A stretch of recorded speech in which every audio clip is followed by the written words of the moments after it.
10 बातें जो श्री कृष्ण के जीवन को बनाती हैं महानतम। जय श्री कृष्णा दोस्तों, जन्म से लेकर देह त्याग तक भगवान कृष्ण के जीवन की लगभग हर घटना में कोई सूत्र है। युद्ध भूमि पर दिया गया गीता का उपदेश संसार का श्रेष्ठतम ज्ञान माना जाता है। मैनेजमेंट मास्टर कहें या जगत गुरु, गिरधारी कहें या रणछोड़, भगवान कृष्ण के जितने नाम हैं उतनी कहानियाँ। जीवन जीने के तरीके को अगर किसी ने परिभाषित किया है तो वो कृष्ण है। कर्म से होकर परमात्मा तक जाने वाले मार्ग को उन्हीं ने बताया है। संसार से वैराग्य को सिरे से नकारा, कर्म का कोई विकल्प नहीं, ये सिद्ध किया। श्री कृष्ण कहते हैं, मैं हर हाल में आता हूँ, जब पाप और अत्याचार का अंधकार होता है तब भी, जब प्रेम और भक्ति का उजाला होता है तब भी। दोनों ही परिस्थिति में मेरा आना निश्चित है। वैसे तो श्री कृष्ण का संपूर्ण जीवन ही एक प्रबंधन की किताब है, जिसे सैकड़ों हजारों बार कहा सुना जा चुका है। कुरुक्षेत्र में 2 सेनाओं के बीच खड़े होकर भारी तनाव के समय श्री कृष्ण ने अर्जुन को जो ज्ञान दिया वो दुनिया का श्रेष्ठतम ज्ञान है। गीता का जन्म युद्ध के मैदान में 2 सेनाओं के बीच हुआ। जीवन की श्रेष्ठतम बातें भारी तनाव और दबाव में ही होती हैं।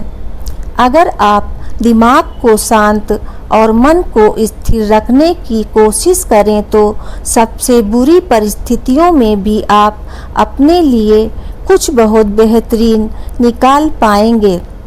ये श्री कृष्ण सिखाते हैं। गीता पढ़ने से पहले अगर इसी बात को समझ लिया जाए तो गीता पढ़ना सफल हुआ। श्री कृष्ण का जीवन ऐसी ही बातों से भरा पड़ा है। जरूरत है नजरिए की।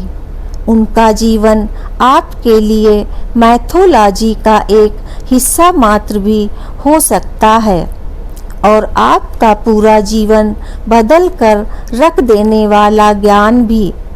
आवश्यकता हमारी है, हम उनके जीवन से क्या लेना चाहते हैं। श्री कृष्ण मात्र कथाओं में पढ़ा या सुना जाने वाला पात्र नहीं है, वो चरित्र और व्यवहार में उतारे जाने वाले देवता हैं।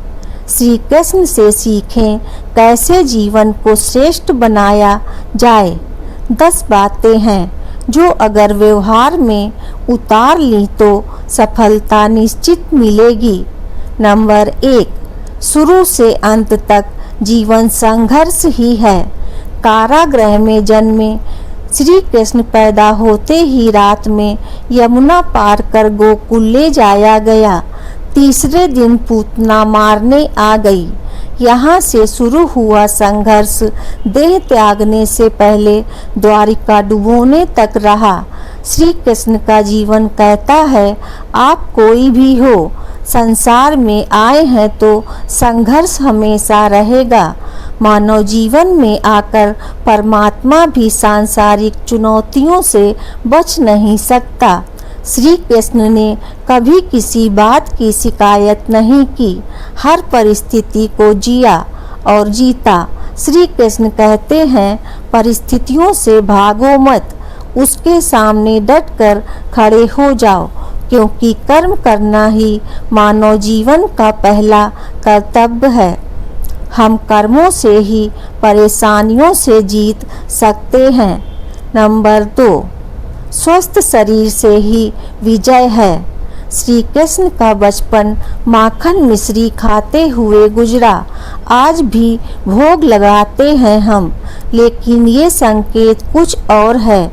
आहार अच्छा हो, शुद्ध हो, बल देने वाला हो। बचपन में शरीर को अच्छा आहार मिलेगा तो इंसान युवा होकर वीर बनेगा। शरीर को स्वस्थ रखना है तो बचपन से ध्यान देने की ज़रूरत है।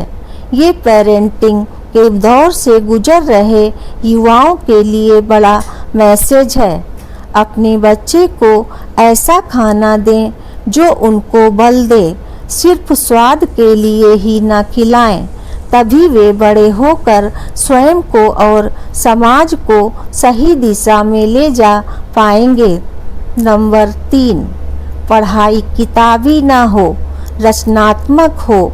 श्री कृष्ण ने अपनी शिक्षा मध्य प्रदेश के उज्जैन में सांदीपनी ऋषि के आश्रम में रहकर पूरी की थी।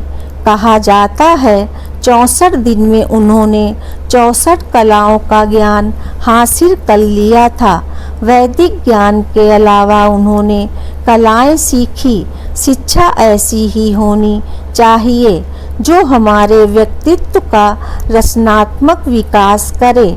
संगीत, नृत्य, युद्ध सहित 64 कलाओं श्री कृष्ण के व्यक्तित्व का हिस्सा हैं।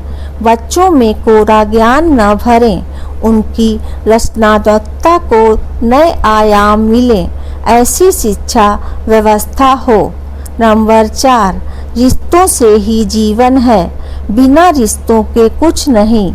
श्री कृष्ण ने जीवन भर कभी उन लोगों का साथ नहीं छोड़ा जिनको मन से अपना माना। अर्जुन से वे युवावस्था में मिले, ऐसा महाभारत कहती है, लेकिन अर्जुन से उनका रिश्ता हमेशा मन का रहा। सुदामा हो या उद्धव, श्री कृष्ण ने जिसे अपना मान लिया उसका साथ जीवन भर दिया। रिश्तों के लिए श्री कृष्ण ने कई लड़ाइयाँ लड़ी और रिश्तों से ही कई लड़ाइयाँ जीती। उनका सीधा संदेश है, सांसारिक इंसान की सबसे बड़ी धरोहर रिश्ते ही हैं। अगर किसी के पास रिश्तों का साथी नहीं है तो वो इंसान संसार के लिए गैर जरूरी है। इसलिए अपने रिश्तों को दिल से जिएं, दिमाग से नहीं। नंबर 5, नारी का सम्मान समाज के लिए जरूरी। राक्षस नारकासुर का आतंक था। करीब 16,100 महिलाओं को उसने अपने महल में कैद किया था। महिलाओं से बलात्कार में उसे सुख मिलता था। श्री कृष्ण ने उसे मारा, सभी महिलाओं को मुक्त कराया, लेकिन सामाजिक कुरीतियां तब भी थीं। उन महिलाओं को अपनाने वाला कोई नहीं था। खुद उनके घर वालों ने उन्हें दूषित मानकर त्याग दिया। ऐसे में श्री कृष्ण आगे आए, सभी 16,100 महिलाओं को अपनी पत्नी का दर्जा दिया। समाज में उन्हें सम्मान के साथ रहने के लिए स्थान दिलाया। श्री कृष्ण ने हमेशा नारी को शक्ति बताया, उसके सम्मान के लिए तत्पर रहे। पूरी महाभारत नारी के सम्मान के लिए ही लड़ी गई। सो आप कृष्ण भक्त हैं तो अपने आसपास की महिलाओं का पूरा सम्मान करें। श्री कृष्ण की कृपा पाने का ये सरलतम मार्ग है। नंबर 6, आपके मतभेद अगली पीढ़ी के लिए बाधा न बने। कम ही लोग जानते हैं कि जिस दुर्योधन के खिलाफ श्री कृष्ण ने आजीवन पांडवों का साथ दिया, उसकी मौत का कारण भी श्री कृष्ण की कूटनीति ही बनी। वो ही दुर्योधन रिश्ते में श्री कृष्ण का समधी भी था। श्री कृष्ण के पुत्र सांब ने दुर्योधन की बेटी लक्ष्मणा का अपहरण करके उससे विवाह किया था, क्योंकि लक्ष्मणा सांब से विवाह करना चाहती थी, लेकिन दुर्योधन खिलाफ था। सांब को कौरवों ने बंदी भी बनाया था। तब कृष्ण ने दुर्योधन को समझाया था कि हमारे मतभेद अपनी जगह हैं, लेकिन हमारे विचार हमारे बच्चों के भविष्य में बाधा नहीं बनने चाहिए। दो परिवारों के आपसी झगड़े में बच्चों के प्रेम की बलि न चढ़ाई जाए। श्री कृष्ण ने लक्ष्मणा को पूरे सम्मान के साथ अपने यहाँ रखा। दुर्योधन से उनका मतभेद हमेशा रहा, लेकिन उन्होंने उसका प्रभाव कभी लक्ष्मणा और सांब की गृहस्थी पर नहीं पड़ने दिया। नंबर 7, शांति का मार्ग ही विकास का रास्ता है। श्री कृष्ण ने महाभारत युद्ध के पहले शांति से समझौता करने के लिए पांडवों और कौरवों के बीच मध्यस्थता की। हालांकि दोनों ही पक्ष युद्ध लड़ने के लिए आतुर थे, लेकिन श्री कृष्ण ने हमेशा चाहा कि कैसे भी युद्ध टल जाए। झगड़ों से कभी समस्याओं का समाधान नहीं होता है। शांति के मार्ग पर चलकर ही हम समाज का रचनात्मक विकास कर सकते हैं। श्री कृष्ण ने समाज की शांति से मन की शांति तक दुनिया को ये समझाया कि कोई भी परेशानी तब तक मिट नहीं सकती जब तक वहाँ शांति ना हो, फिर चाहे वो समाज हो या हमारा खुद का मन। शांति से ही सुख मिल सकता है, साधनों से नहीं। नंबर 8, हमेशा दूरगामी परिणाम सोचें। महाभारत में जुए की घटना के बाद पांडवों को वनवास हो गया। श्री कृष्ण ने अर्जुन को समझाया कि ये समय भविष्य के लिए तैयारी करने का है। महादेव शिव, देवराज इंद्र और दुर्गा की तपस्या करने को कहा। श्री कृष्ण जानते थे कि दुर्योधन को कितना भी समझाया जाए, वो पांडवों को कभी उनका राज्य नहीं लौटाएगा। तब शक्ति और सामर्थ्य की जरूरत होगी। कर्ण के कुंडल कवच पांडवों की जीत में आड़े आएंगे, ये भी वे जानते थे। उन्होंने हर चीज पर बहुत दूरगामी सोच रखी। कोई भी फैसला तत्कालिक आवेश में नहीं लिया। हर चीज के लिए आने वाली पीढ़ियों तक का सोचा। यही सोच समाज का निर्माण करती है। नंबर 9, हर परिस्थिति में मन शांत और दिमाग स्थिर रहे। पांडवों के राज सुयज्ञ में शिशुपाल श्री कृष्ण को अपशब्द कहता रहा। छोटा भाई था, लेकिन मर्यादाएं तोड़ दी। पूरी सभा चकित थी, कुछ क्रोधित भी थे, लेकिन श्री कृष्ण शांत थे, मुस्कुरा रहे थे। शांति दूत बनकर गए तो दुर्योधन ने अपमान किया। श्री कृष्ण शांत रहे।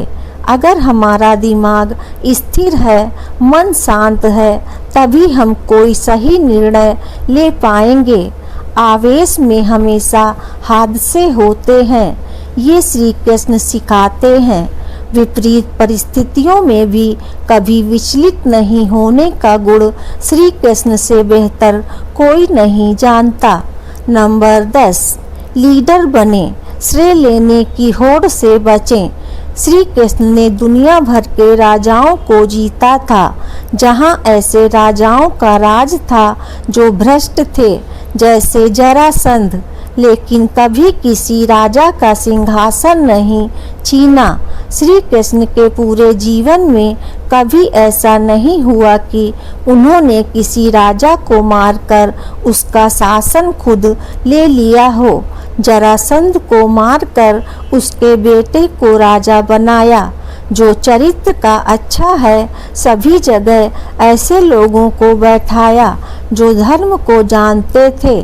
कभी किंग नहीं बने, हमेशा किंग मेकर की भूमिका में रहे। महाभारत युद्ध में भी खुद हथियार नहीं उठाया, पूरा युद्ध कूटनीति से लड़ा। पांडवों को सलाह देते रहे, लेकिन जीतने का श्रेय भीम और अर्जुन को दिया। दोस्तों, यह थी 10 वह बातें जो श्री कृष्ण के जीवन को बनाती हैं महानतम। जीवन प्रबंधन के लिए सबसे श्रेष्ठ सूत्र धर्म। दोस्तों, आपको यह कहानी कैसी लगी, कृपया कमेंट करके ज़रूर बताएं। वीडियो पसंद आया हो तो लाइक करें और आगे की ऐसी ही कथा कहानी एवं जानकारी को जानने के लिए चैनल को सब्सक्राइब अवश्य करें। धन्यवाद आपका।